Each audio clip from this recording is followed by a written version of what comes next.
So what do I have? I have the Ryobi Easy Clean pressure washer. So I bought this because it looked like it was light, quite convenient. I thought it'd be useful for washing perhaps parts of the house, the windows, the car, washing crap off the driveway, etc. So that was my thought with this one, and it has these fittings, this hose, comes with a mesh bag to put the fittings in the hose into.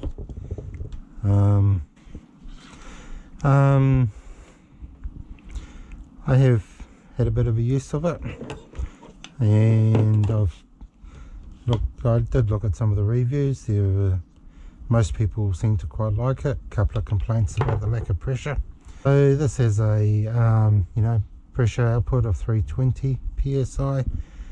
Now, to compare that with, say, a normal electric water blaster, that's around 2000, maybe a bit more.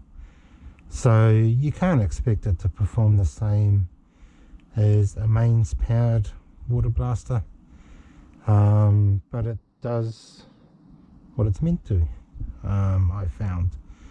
So yeah, I think pressure washer or power washer is a good description for it. It's easy to assemble. This part just screws into the unit, this clicks into this, and here's your control head. So what you have is your rinse. So that's very much a lower pressure, higher volume. You have your turbo, which is just a bit more of a spray, and then you've got your 15 degrees, and that's when you're getting into more of your pressure washer spray. So what I found is I did give it a bit of a use, a bit of a play on the front door, and seemed to do an okay job. It's just basically washing some cat pee off the front door from the stray cats, and it did that quite nicely. Did remove a bit of crap from around the door frame, etc. I shouldn't say crap, I mean dust and dirt and cobwebs, and yep, did that quite well. Probably an area where you wouldn't want to use a high pressure water blaster.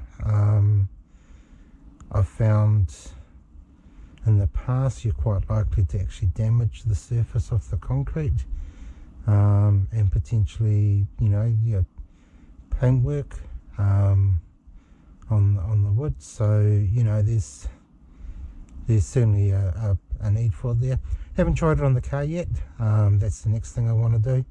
I suspect it'll be quite good for washing the car, without having to be concerned that you're going to cause any damage. So quite pleased about that aspect. Now the unit itself, it's not heavy, so it has a waterproof area for the battery. Now I can understand the depth of this, because you do get the bigger batteries. Bit confuzzled about the width. Not entirely sure why it's so much clearance. Thought it could have been made a little bit smaller perhaps, which would have made it a little bit less bulky. Not sure, but it does its job. It'll keep the electrics and the battery nice and dry from any splashback. You can see I've used it. I've got some water puddles. This is your intake nozzle. Now I just used it going into a bucket of water, and not too sure how long I was washing for, maybe about 3 to 5 minutes, and it used pretty much the whole bucket. So that's about 8 to 9 litres of water. I've got a clip of that towards the end of the video. So yeah, no, this feels nice. This is something that I was quite impressed with how it felt. Feels very nice. It's got a nice smooth turn and click. Yeah, feels like a really good design. So yep, feels good. So obviously my opinion might change as time goes on. We'll just have to see. So this is the intake, so that just plugs into the tool, just using the quick release, and this goes into the bucket. So obviously this can go into you know, a trough or a puddle or deep puddle, and draw your water from. So it's got the filter, so you're not going to pull muck and crap into the unit.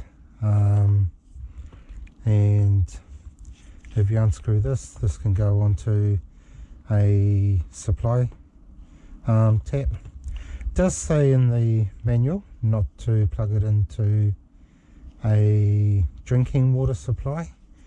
Don't really understand that. I mean, in my use of this one, I didn't see that there was any back pressure going into the bucket at all from using the tool, so I'm not really sure what the risk is there, but it says it could contaminate the water supply. Yes, I don't really get that, and I certainly haven't seen that warning on any of the higher powered pressure washers, which you think would be more likely to do that. So yeah, a bit curious. This has got a good weight, so it sinks to the bottom. You got your float just to hold it so that it doesn't curl around and stick back up again, and a little clip to click on the side of whatever you're clicking it into. So quite a well thought out kit. I guess one thing to talk about is, I did notice that the American market seems to have a lot more accessories for this than we do here in New Zealand. So it's a bit of a shame, because I could see this being quite a useful tool. And I mean, like, they have little bottles here that you can screw in, different accessories that can hook onto the end for doing different jobs. So yeah, hopefully they'll get here at some stage, because I mean, even though, you know, 1 litre or 2 litres in a water bottle wouldn't give you a huge amount, but if you just got a little job to do, it just means it's totally portable. Be absolutely brilliant. Anyway, here's some video of me actually using the tool, and yep, like I say, I was quite pleased with it. So just see what you think. Thanks for watching.